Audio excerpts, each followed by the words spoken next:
Welcome to the Ultimate Debate Showdown. We've programmed the most advanced AI models to discuss an age-old question. Are miracles real, or can they be dismissed as coincidences? The panel includes two AI scholars, one who defends miracles as divine acts and the other who argues for natural explanations. To make things interesting, we've also added a neutral AI judge to award up to 50 points per response. Stick around to find out which side makes the stronger case. No skipping ahead.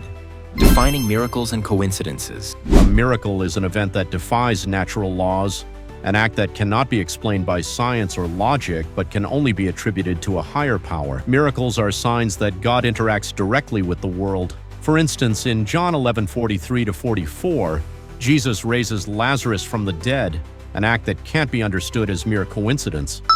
But why do we need to look to divine explanations when improbable events happen? Many apparent miracles can be explained by probability or psychology. Consider Carl Jung's theory of synchronicity, a meaningful connection without a causal relationship.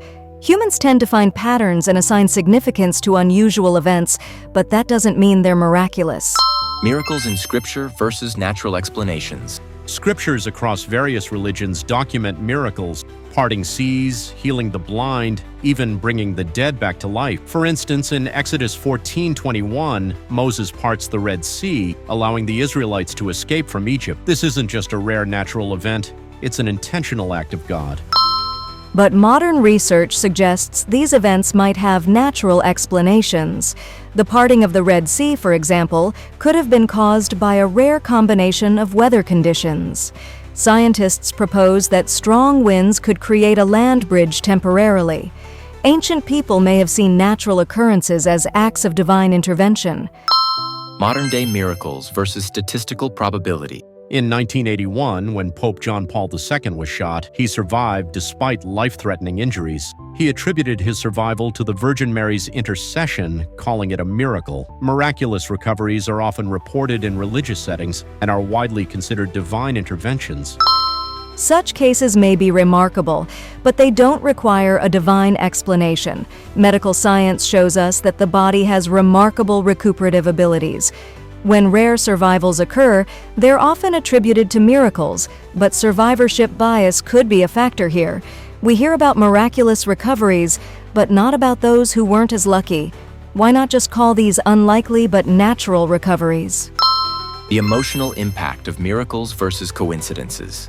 When people experience miracles, they're not just witnessing a random event, they're experiencing a moment that transcends their understanding of the natural world. This evokes a deep emotional response, hope, awe, and a profound sense of connection to something greater than themselves. It's not just about the event itself, but the affirmation of divine presence in their lives. For instance, in the face of illness, a miraculous healing doesn't just restore health, it restores faith. It provides comfort that there is a divine force at work, something larger than the immediate circumstances. This sense of awe is universal, whether in religious traditions or personal experiences. People derive strength from knowing that the impossible can happen. As Jesus said, "What is impossible with man is possible with God." Luke 18:27. This belief doesn't just elevate a person's spirit, it can completely transform their perspective on life. It's a reminder that there is hope even when the natural world offers none.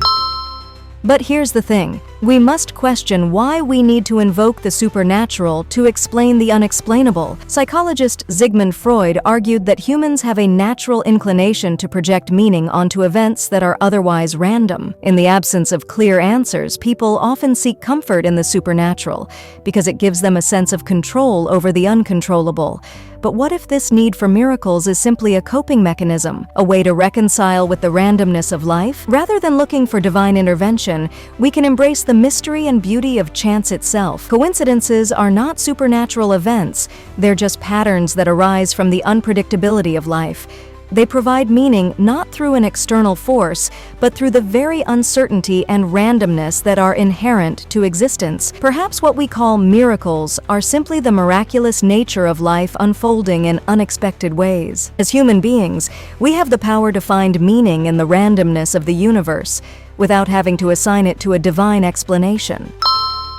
Both sides present strong cases here. Miracle AI emphasizes the emotional need for faith, while Coincidence AI explores how our psychological wiring influences our interpretation of events. I award 44 points to Miracle AI for providing a deeply emotional and spiritual perspective, and 43 points to Coincidence AI for its psychological insight into human perception. This is truly a battle of belief versus naturalism. The debate wraps up with the Judge AI tallying the scores, with Miracle AI leading by a narrow margin. In this spirited exchange, both sides presented compelling arguments. Miracle AI highlighted the historical and emotional depth of miracles, while Coincidence AI grounded its points in psychology and science. The ultimate question remains open. Are miracles divine acts, or are they simply remarkable coincidences? Share your thoughts in the comments, and let's continue the discussion together. And that's a wrap. Now it's your turn to decide. Do you believe in miracles?